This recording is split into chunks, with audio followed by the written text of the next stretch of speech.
want you to remember that no bastard ever won a war by dying for his country.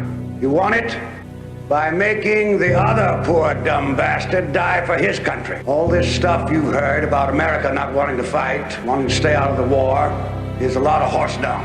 Americans traditionally love to fight.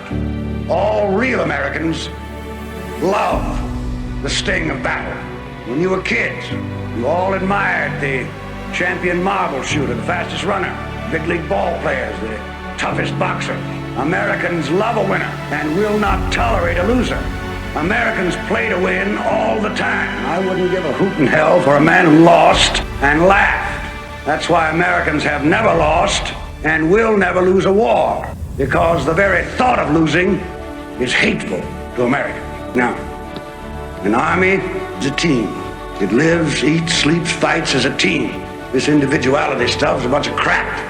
The bilious bastards who wrote that stuff about individuality for the Saturday Evening Post don't know anything more about real battle than they do about fornicating. Now, we have the finest food and equipment, the best spirit, and the best men in the world. You know, by God, I actually pity those poor bastards we're going up against. By God, I do. We're not just going to shoot the bastards. We're going to cut out their living guts and use them to grease the treads of our tanks.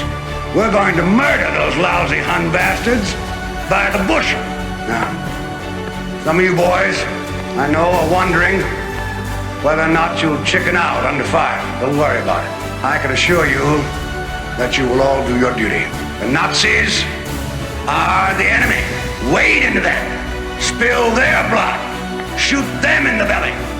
When you put your hand into a bunch of goo that a moment before was your best friend's face, you know what to do. Now, there's another thing I want you to remember. I don't want to get any messages saying that we are holding our position. We're not holding anything. Let the Hun do that. We are advancing constantly, and we're not interested in holding on to anything except the enemy. We're going to hold on to him by the nose, and we're going to kick him in the ass. We're going to kick the hell out of him all the time, and we're going to go through him like crap through a goose. There's one thing that you men will be able to say when you get back home, and you may thank God for it.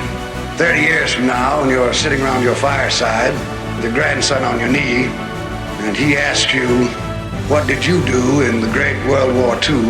You won't have to say, well, I shoveled shit in Louisiana. All right, now you sons of bitches, you know how I feel.